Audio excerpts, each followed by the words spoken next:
What we're here to talk about today is the fact that the brain is and will be the 21st century battlescape in many ways. End of story.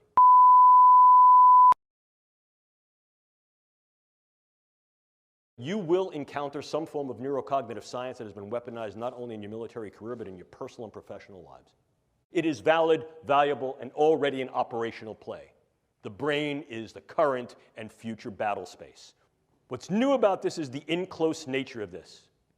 Increasingly, we're not seeing these things as weapons of mass destruction against gross aspects of the population.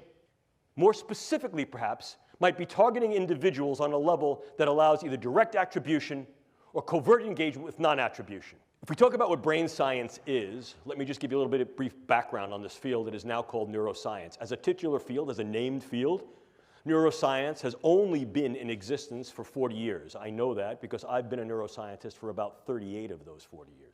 Increasingly, it is becoming an international, multinational, global, and independently exercised event and endeavor, which increases the capability of the brain sciences to develop not only new theories, but ever more sophisticated tools. So, how then can we use these elements as weapons, means of contending against others? Formal definition of a weapon, probably the one that you've heard about most recently, most contemporaneously in the literature, is the possibility to use some form of directed energy to affect physiology peripherally and also to affect the physiology and health of the brain. Case in point here, U.S. Embassy personnel in Havana and possibly in China.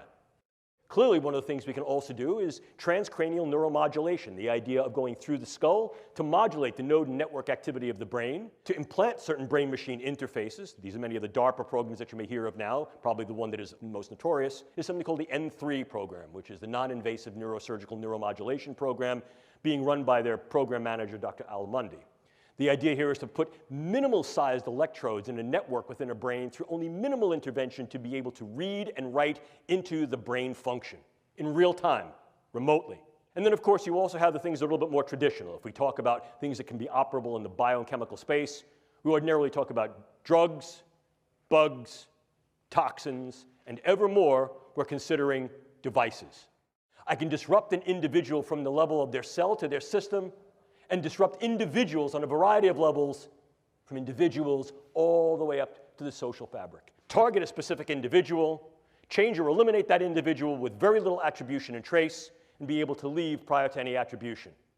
Drugs can be exceedingly specific, and as I'll show you in a moment, can be very, very much used to individualize weaponology in terms of what we call precision pathology or precision effect.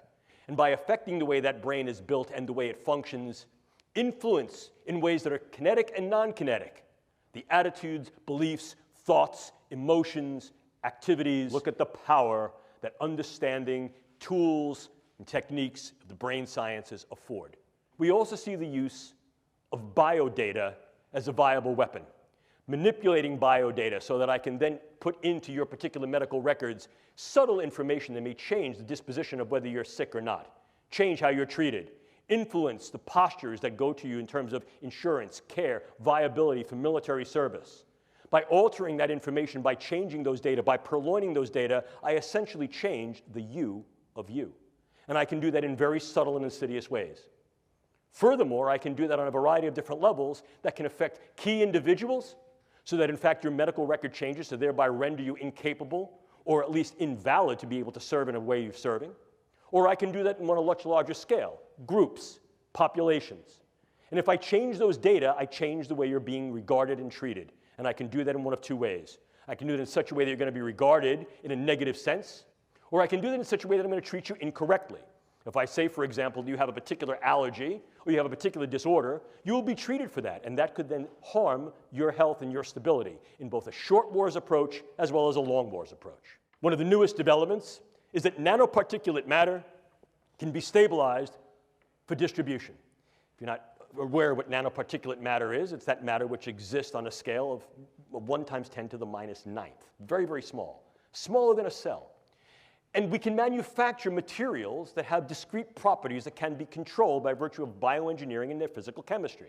I can create small robotic units, controllable robotic units at the nanoscale, and that these too can be aerosolized to create a nanoswarm of biopenetrable materials that you cannot see, that can penetrate all but the most robust biochemical filters, that are able to integrate themselves through a variety of membranes, mucous membranes, and wherever, mouth, nose, ears, eyes, can be then uptaken into the vascular system to create clumping, can affect the vascular system of the brain, or can directly diffuse into the brain space, and these can be weaponized.